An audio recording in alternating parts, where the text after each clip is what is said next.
Fish on, baby. Nice. Oh, that's a big fish. That's a good fish. Yeah, go a little faster. Wham!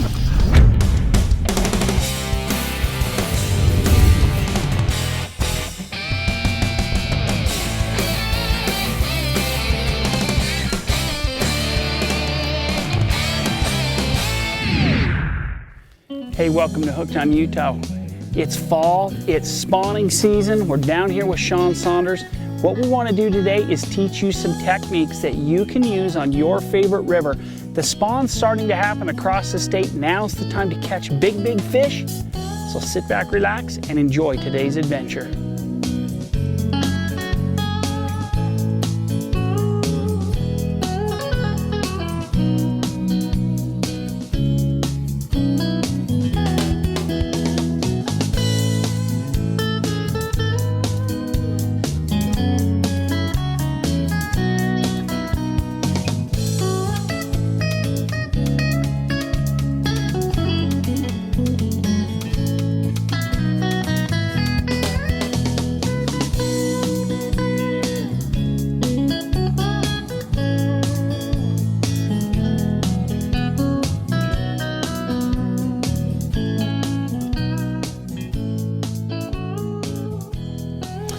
Okay, Sean here with Fremont River Guides, and we are getting ready to go out on the river. We've got browns are spawning, it's fall, we're getting excited, and we got to have the right fly. The fish will eat these eggs. They'll move 5-6 feet downriver to chase these eggs.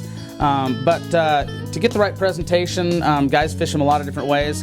The way I like to fish them and the way I like to tie this bug to make it work when we're on the river is we'll take a pretty good sized hook, a little bit bigger than maybe some would use on eggs, but this is a size 12. It's a curved hook. We're going to debarb it later, but we're going to put that in the vise. Rather than adding split shot to the tippet, split shot tends to hinge and it's harder to cast. What I'm going to do is I'm going to take some of this lead weight, and it's actually lead-free weight, and it's 0.020 in size, so it's going to add just a little bit of weight, just enough to get this fly down. And so what I'm going to do is I'm going to put that weight on here, and then once I get this attached, I got to take the thread and secure this so that it doesn't want to rotate while we're fishing.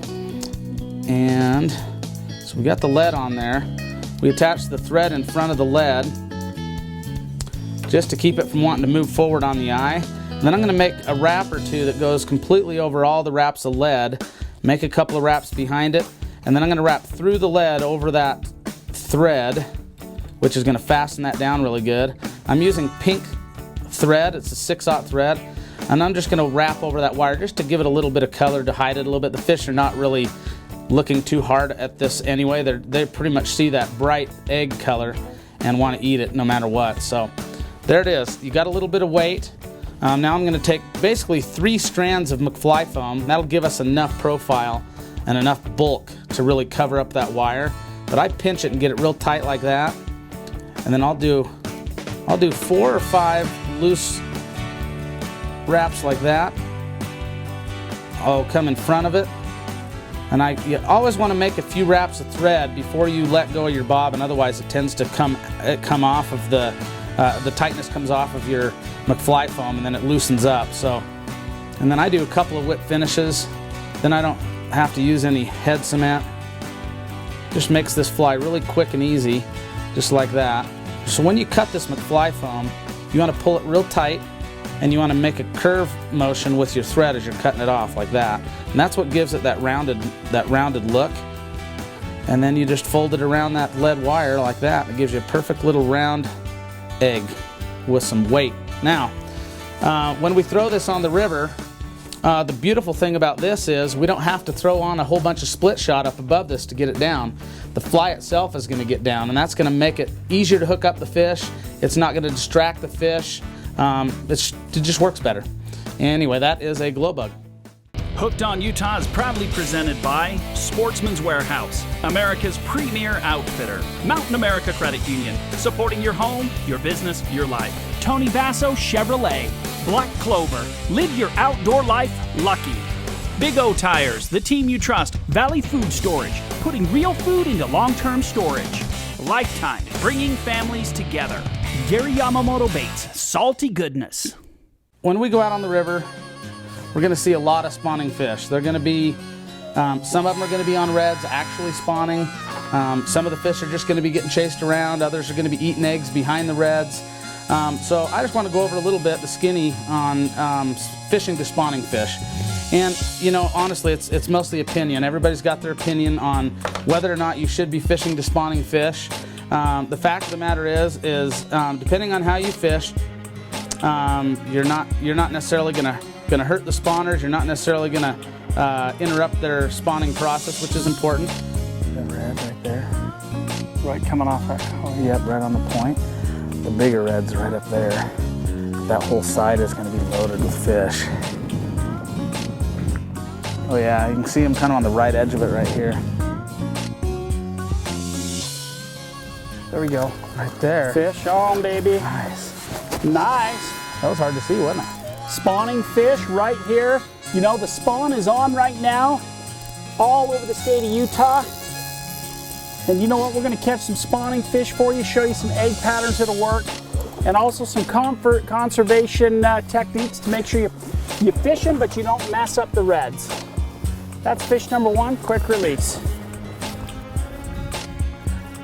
If you are fishing to spawners, be selective in the fish that you're fishing to. So if the fish are actively engaged in actually spawning, I tend to leave them alone, and I'll fish to some of the fish that are kind of pairing up, that aren't really spawning yet. And so, with that being said, ethics of fishing to spawning fish. I always fish with a lot heavier tippet, and I tell everybody to land the fish quickly. Whether or not you can do that, you want to fight them quick and release them fast, and let them do their thing. So, if you hook a big fish, I'd be throwing probably 3x, maybe even 2x fluorocarbon. That way I can get these fish in a little quicker, release them faster, and not interrupt their spawning process. Oh, nice. Fish, baby. Nice. Now these fish are stacked up on these reds, and if you notice, one of the things that Sean and I are doing is we're not going to walk anywhere near the red. We're going to fish them. We're just going to fish the edges here and avoid the beds where these fish are spawning and where they've kind of pushed everything out to lay their eggs. But this is an awesome time to fish if you do it the right way. Look at that big, beautiful brown. Going to release them quick. Let them, if they're actually spawning, we'll, get them in and get them out quick. And if they're actually not spawning, they're a little bit more aggressive to actually feeding. But that fish is, he moved 3 feet for that fly. Yeah. So with this fly, I've just added some more weight. Important part of this fly is to make these really tight wraps. You're only going to make about 4 or 5 tight wraps. Then you're going to pull your McFly foam back and make about 5 or 6 wraps in front of it, so that when you release your bobbin, it doesn't unravel on you. So you've got to always make some wraps after you've tied, whether it's elk hair or McFly foam or anything else. You always want to make a few wraps after that so it doesn't unravel. Then, real simple fly, you just pull your material back, do a whip finish in front of it. I'm going to do another one just to make sure it doesn't come unraveled, like so. Pull your McFly foam up nice and tight, and when you cut it, you're going to cut it in a circular motion like that, and that's what gives you your shape to your egg. You can of course trim it up a little bit, but that really is a perfect egg. It's got weight, gets down to the fish quickly. You don't have to add weight to your tippet to get it down, and that lead weight is pretty hidden. So that's it.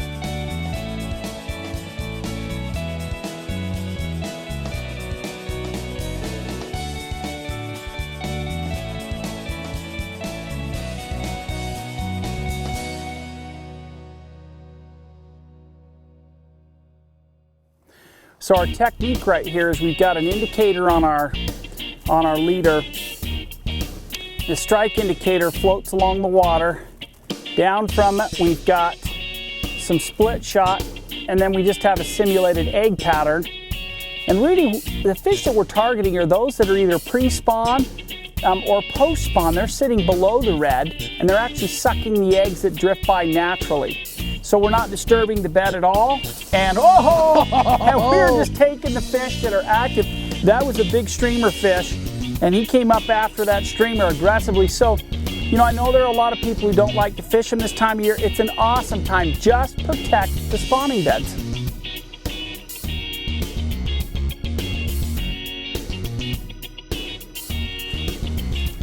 There we go. Oh.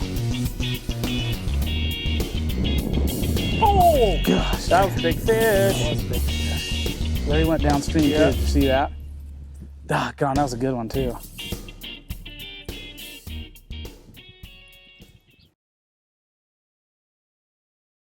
Choosing the right financial partner is a very important decision. I've been with Mountain America for the last 29 years. They know me, they understand my needs, and I trust Mountain America. The next time you're thinking about an RV loan, an auto loan, home mortgage, or even a new credit card, think Mountain America. It'll be the best decision you've made in a long, long time.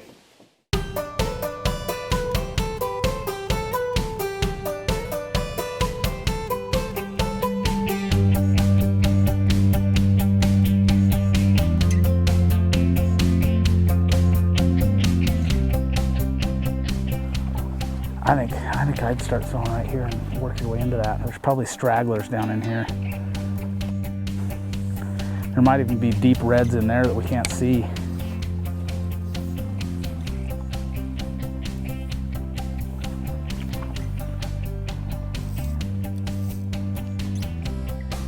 Well, they're there, you see them? Yeah. That wind is kicking my can. Ooh, he was moving on it right there. Got him. Oh, dang. Too hard on the... Is it broken? No. Got them both, sweet. There's a good. I gotta just slow down on my freaking set. Set it! Yeah! Oh, that's what you call teamwork.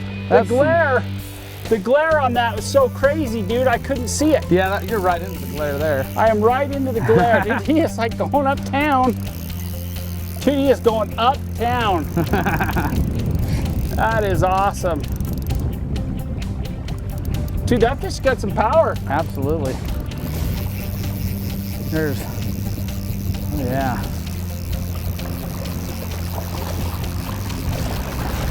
Nice fish.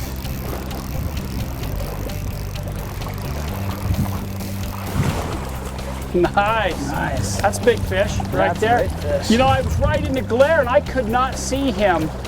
Sean was watching him come down and take the fly and just telling me when to set. But look at that. That's a big fatty right there. It's a nice fish. That's a way nice fish. Look at that. Big spawner. That guy, that's a nice fish.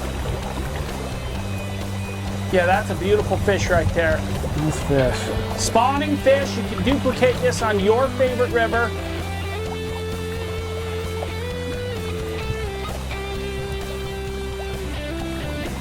That's a beautiful fish. Sweet. Nice. Now we just need 15 more of those. There. That'll be good. Oh, gosh, dang, I can't believe it. Oh, that's a cast right there. I don't know.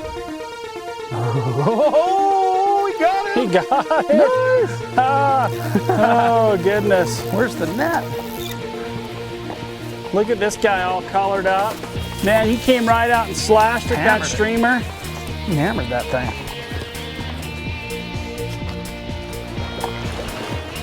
Look at that. That is way cool right there. We're fishing this red. They won't take it.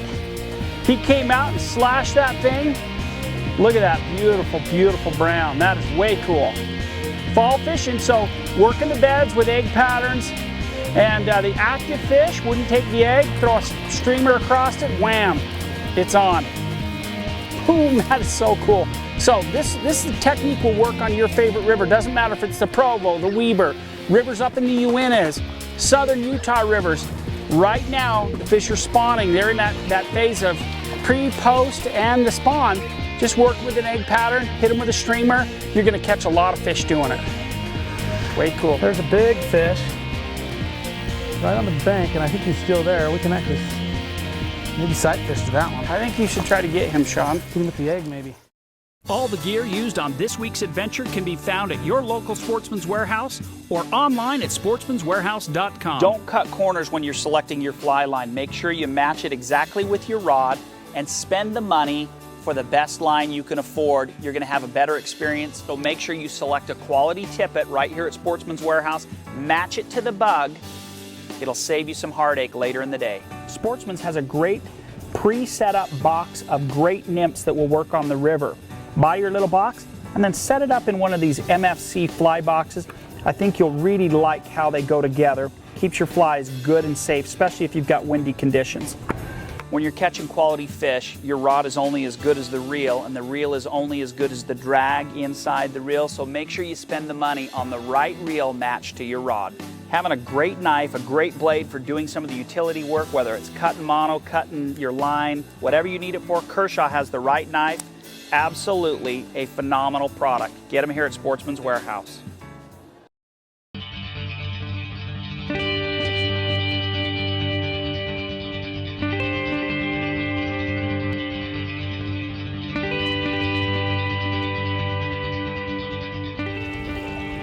Oh, you had it. Crap. Oh, huge fish. He came right out and got that. That's a big fish. Oh, he's on it. Oh, he tried to kill it, dude. He did. He tried to eat it. He tried again. to mash it. Dang it. He's mad, dude. He's just trying to kill that thing to kill it. It's 2 chances right there. There, he's got it. He's on it. Got him. Hey. Yes. 3 chances. Dude, he wanted to kill that. That's is a nice great fish. example. That's a nice fish. That's a great example right there of a big fish being territorial with a streamer. Fish. Oh, That's a that guy. heavy fish. That's a heavy fish. That's a good fish. That's a pretty good fish right there. Pretty heavy. Pretty heavy. Get in that net. Oh, I knocked him off. He's heavy too. Dude, that's a good fish. Gosh, dang. Trying to keep his head up because he's got a lot of weight to him. Got him. Oh, look at that. Look at that. That right there, we're streamer fishing. Look at that. We're actually egg fishing.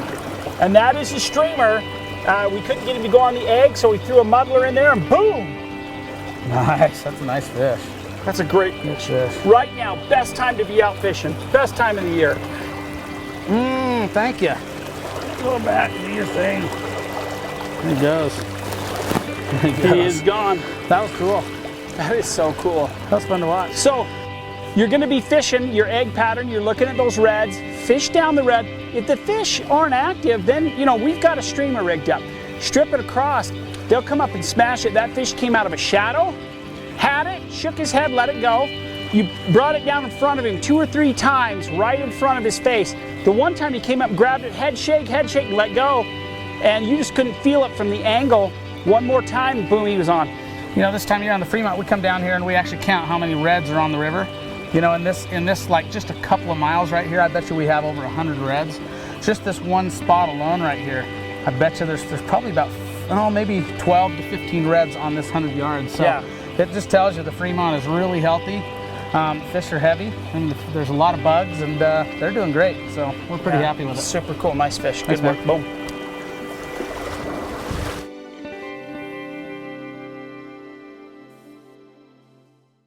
There's one. Do we want to hit him with the streamer or the egg? I think I'd hit him with the streamer, but I'd throw like this and swing it across this way. Oh, there, wait, there's 2 moving right there. Boom! Fish on! That's Fish the small on! one, the big one's still in there. Nice. There's another great example of, we're working that, we threw a streamer in there first thinking that the fish had gone streamer the last couple times, and this time they took the egg. That's a great example right there of not getting locked into what you're doing, but letting the fish tell you what they want. Pretty little guy. He's probably just eating the eggs from the big spawners. Yeah, that's pretty cool. The big fish is still there. Okay, let's get that big one, Sean. Get up in there. Got him. Nice. He's going airborne. Oh, look how dark.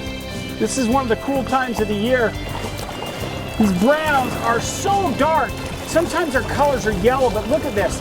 They're just grayed up. I mean, they're just in their spawn colors. Look at that. That is just a way cool fish. Look at how colored up they are. That is a way cool fish right there.